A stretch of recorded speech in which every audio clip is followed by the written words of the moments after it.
Et voici maintenant Crime Story, les rendez-vous d'Alfred Hitchcock racontés par Serge Sauvion. Aujourd'hui, les spécialistes d'Ed Lally.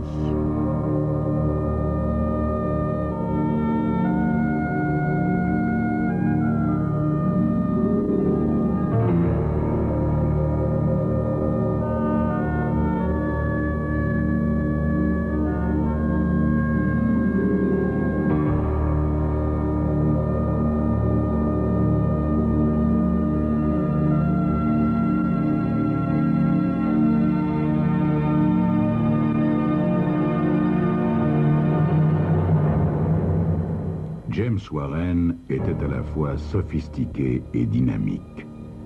Habile directeur, détenteur de 2 diplômes universitaires en études financières, il avait bien l'allure d'un homme important.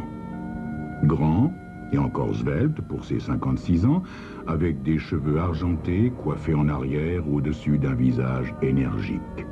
Il avait des intérêts dans plusieurs sociétés, faisait partie du conseil d'administration d'une banque et était associé principal dans une maison de courtage en bourse. Il se faisait en moyenne $100 000 par an, impôts déduits. Mais pour le moment, M. Warren était assis à même le sol de sa chambre, la langue serrée entre ses lèvres comme un idiot grandi trop vite qui essaie de se concentrer. Il était occupé à découper des mots et des lettres dans 3 journaux des environs achetés des semaines auparavant dans un kiosque de banlieue. La radio marchait et quand le speaker déclara que de fortes pluies étaient attendues plus tard dans la soirée, M. Warren hocha la tête comme si le message n'était diffusé qu'à son intention personnelle.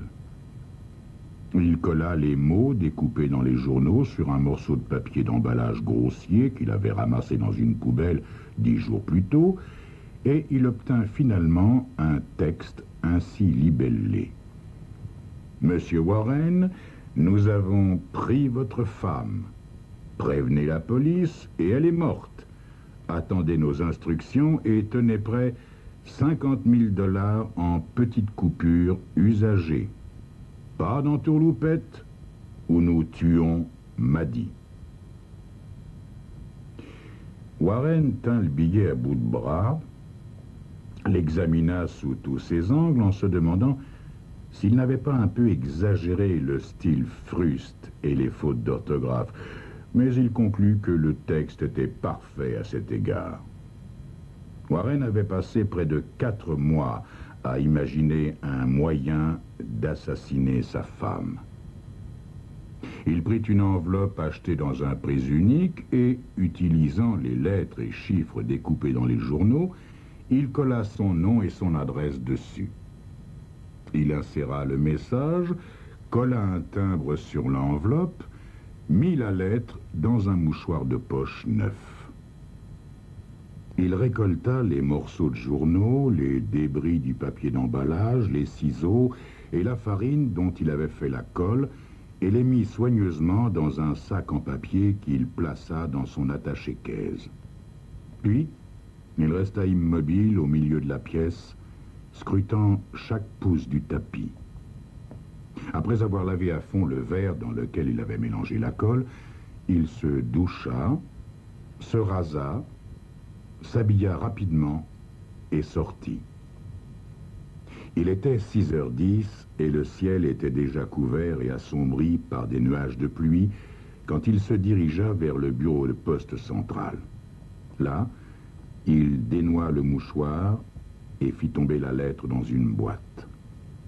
En passant près d'une poubelle publique, Warren alluma une cigarette, ouvrit son attaché-caisse et lança le papier en plastique dans la poubelle. Il s'arrêta pour examiner des cravates dans une vitrine, puis s'éloigna en projetant d'une pichenette avec adresse sa cigarette allumée dans la poubelle. Au coin de rue suivant, il regarda en arrière et vit briller les détritus qui flambaient dans le crépuscule sombre. Ensuite, il rentra chez lui dans sa superbe conduite intérieure sport. Madeleine Warren dépassait le mètre 50 de quelques centimètres. Elle était presque aussi large. Elle pesait 106 kilos. C'était une blonde décolorée de 52 ans, et si elle n'était pas très intelligente, elle n'était pas non plus stupide. Une douzaine d'années auparavant, alors qu'une de ses affaires de bourse vacillait au bord du désastre, James Warren avait mis tout son avoir au nom de sa femme. Madeleine était assez maligne pour continuer à maintenir les choses en l'état, ce pourquoi Warren était obligé de la supprimer au lieu de la quitter. Depuis leur mariage, Maddie s'était intéressée à de nombreux projets, mais pendant ces 12 dernières années, une seule chose avait occupé son esprit: la nourriture. Quand il suggéra d'aller en voiture dans une auberge pour y dîner rapidement d'une langouste grillée avant de jouer au bridge, Maddie fut enchantée. « C'est une idée formidable, mais il ne faut pas que nous arrivions en retard chez les Preston. Il est 7h45 et nous sommes attendus vers 9h. »« Ne t'en fais pas, Maddie, nous y serons. » Warren conduisit à toute vitesse jusqu'à l'auberge, où ils dînèrent et dansèrent même à plusieurs reprises. Warren dansait tenant fermement sa plantureuse épouse et l'embrassa même une fois quand il se trouvait au centre de la piste. Elle gloussa. « James, ces derniers mois ont été comme quand nous nous sommes connus, mon chéri. »« Ah ah !» s'exclama-t-il en se retenant d'ajouter qu'elle était presque le triple de la svelte Maddie qu'il avait courtisée 31 ans plus tôt. Maddie, chérie, il est 9h moins le quart. Je crois qu'il vaudrait mieux laisser tomber le dessert et le café pour filer chez les Preston. En quittant l'auberge, Warren conduisit la pédale au plancher. Pointant un doigt boudiné vers le pare-brise, Maddie observa « Pas si vite, chérie, il commence à pleuvoir. » Warren hocha la tête en ralentissant pour s'engager dans un chemin de traverse et dit à sa femme « Je vais prendre un raccourci qui nous amènera sur cette vieille route qui passe derrière la maison des Preston. » La route était déserte et, à un endroit qu'il avait repéré des semaines auparavant, Warren laissa caler la voiture. En marmonnant qu'il y avait toujours quelque chose qui clochait dans le moteur quand on était pressé, il descendit et, levant le capot, prit un solide morceau de bois qu'il avait caché derrière la batterie. « Maddie, ma chérie, il y a une torche dans la boîte à gants. Apporte-la-moi, s'il te plaît. » Maddie s'extirpa du siège avant et, comme elle approchait, la torche à la main, il lui asséna un violent coup sur le front, calculé pour qu'elle tombe loin de la voiture. S'assurant qu'elle était bien morte, il la traîna sous les buissons épais, où il la dépouilla de la plupart de ses bagues et bijoux, éventra son sac où il prit l'argent, mais laissa les diverses cartes de crédit. Puis, il remonta en voiture, poursuivit son chemin jusqu'à la grande route et entra en ville. Il se gara au coin d'une rue commerçante où se trouvait un drugstore, alluma une cigarette et attendit. Comme il le souhaitait, l'agent de service arriva quelques minutes plus tard et lui dit « Le stationnement est interdit ici, monsieur. »« Non mais, monsieur le policier, j'attends ma femme. Elle est allée téléphoner au drugstore. Nous sommes un peu en retard à un rendez-vous. Je ne comprends pas ce qui la retient. Monsieur le policier, est-il possible que je fasse un saut pour aller la chercher? » « Bon, mais alors dépêchez-vous. » Warren était très fier de son sang-froid. Il n'avait eu qu'un moment de flottement quand il avait frappé Maddie. Il avait éprouvé une sorte de surprise hébétée d'être finalement passé à l'acte. Mais tout se déroulait comme prévu. Grâce à cette pluie, aucune possibilité de traces de pneus ou d'empreintes de pas. Évidemment, le droguiste n'avait vu personne utiliser le téléphone au cours de la dernière demi-heure, affectant d'être sans dessus-dessous Preston pour demander si Maddie avait appelé. Puis, feignant d'être dans tous ses états, il revint en courant à la voiture et dit au policier que sa femme, Maddie, avait disparu.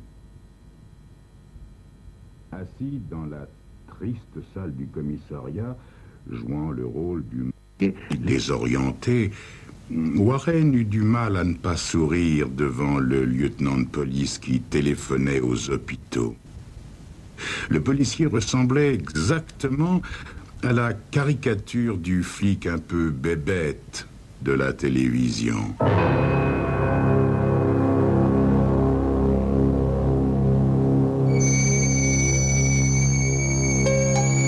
Restait à savoir si sa manière de mener l'enquête serait aussi bébête qu'il en avait l'air.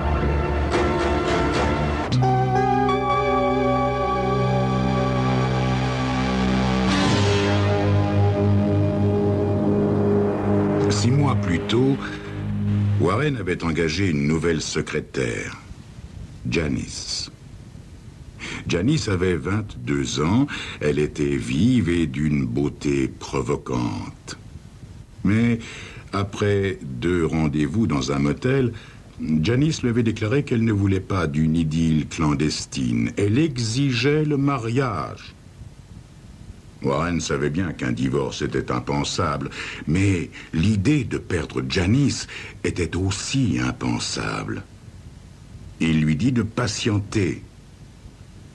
Sachant que le jeu en valait la chandelle, Janice était tout à fait disposée à attendre. Warren laissa intentionnellement du rouge à lèvres sur son col de chemise. Il y eut une scène avec Maddie quand il avoua son coup de folie. Il la supplia en pleurant de lui pardonner.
Rester assis à raconter que ma femme va probablement réapparaître. Des cas comme celui-là, monsieur. Mari et femme se disputent. Mais sapristi! Je vous ai dit que nous n'avions pas eu de querelle. Maddie est partie téléphoner au Preston pour prévenir que nous serions en retard. Je suis resté dans la voiture uniquement parce que j'étais stationné en zone interdite. Mais vous n'avez pas besoin de crier comme ça, monsieur Warren, voyons. Pour le moment, je ne peux qu'attendre et voir venir. Je ne peux pas signaler la disparition de votre femme avant 24 heures, voyez-vous. Allez, rentrez chez vous, monsieur Warren, rentrez chez vous, croyez-moi. Dès que Warren arriva chez lui, il demanda à la domestique si sa femme avait téléphoné. Puis, il appela son médecin et lui dit combien il était bouleversé. Le docteur vint, lui donna un calmant et lui recommanda de ne pas se tourmenter. Warren n'était pas le moins du monde tourmenté.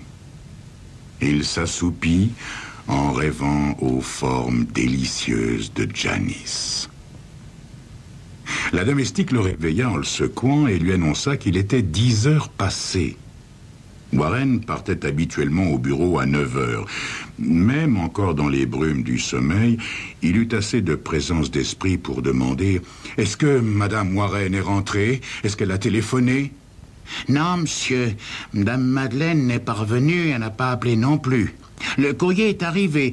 Il y a une drôle de lettre pour vous. » Warren appela son bureau et prévint qu'il viendrait plus tard. Il fit rapidement sa toilette, mit une robe de chambre et descendit pour le petit déjeuner. Il eut un coup de chance inattendu. Comme il allait se mettre à table, le téléphone sonna.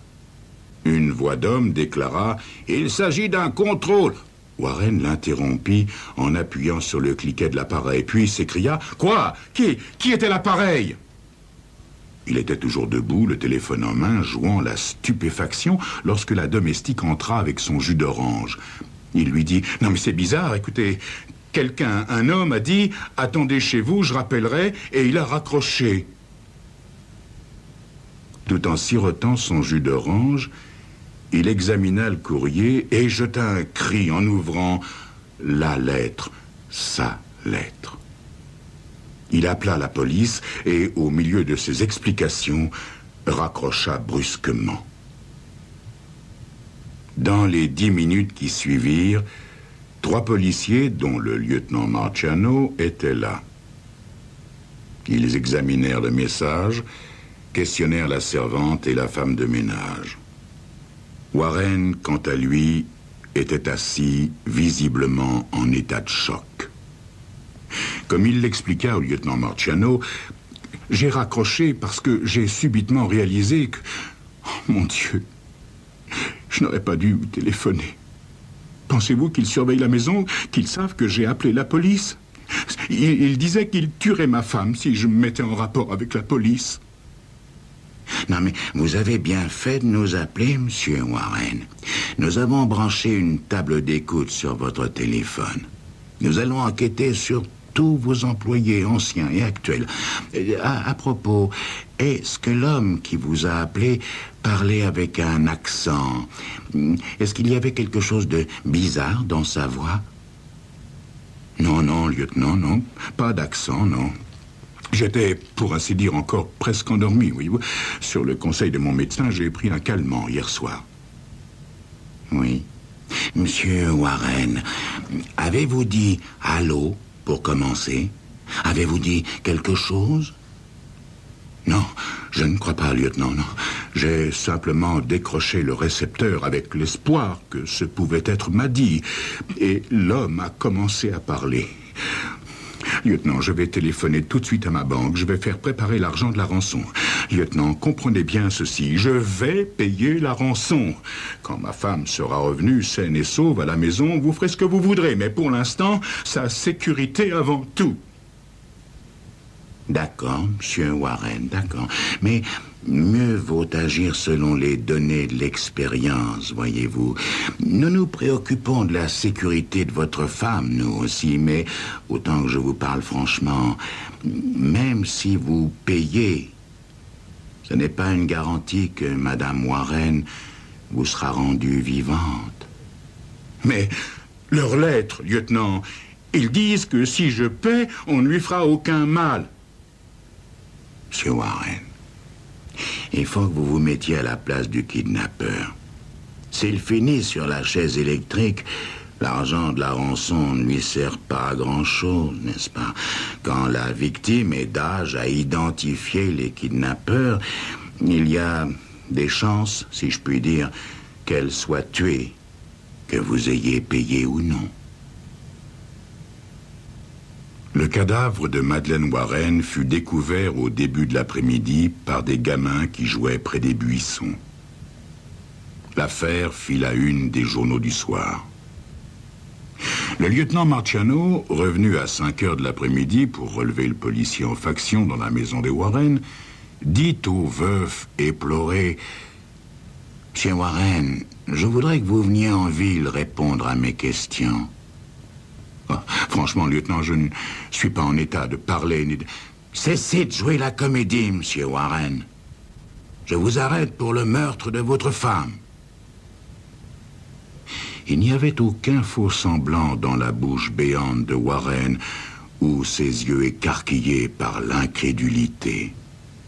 Mais une seconde plus tard, il avait récupéré tout son sang-froid. Comment ? Espèce de lourdeau de lieutenant, pouvez-vous être aussi idiot? Tout le monde sait que j'aimais ma femme, que j'étais aux petits soins pour elle. Taisez-vous, monsieur Warren. Vous êtes un novice. Il y a des bavardages instructifs à votre bureau. Cette Janice est un mobile de meurtre bien établi. Mais imbécile!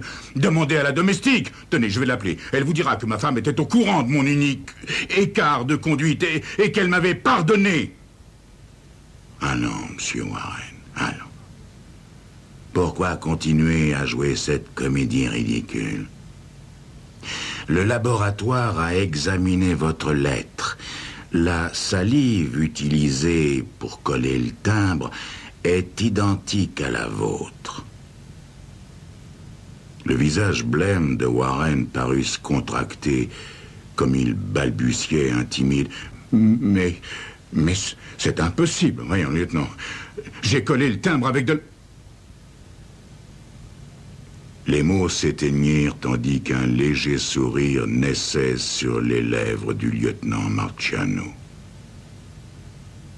Oui, en fait, je crois que vous avez raison, monsieur Warren. Il est tout à fait impossible d'identifier la salive, ou du moins, je le crois. Voyez-vous, je regrette presque que vous ayez mordu à l'hameçon si facilement. J'en avais encore 2 autres meilleurs.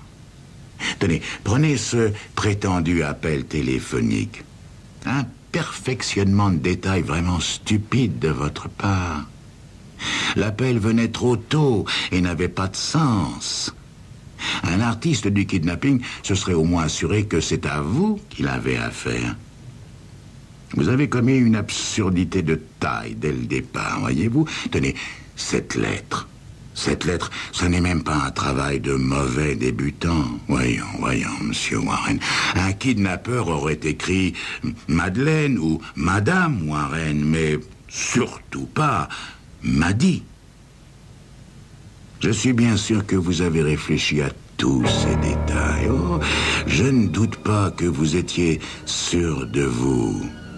Mais je vous le répète, monsieur Warren, vous êtes un novice. Vous n'êtes pas de la partie. Comme dit le proverbe, à chacun son métier. Tenez. Par exemple, moi aussi, j'ai essayé de faire un malheur, comme on dit, il y a quelques années. J'étais sûr que je ramasserais un gros paquet de dollars en vendant à découvert en bourse. Vous parlez.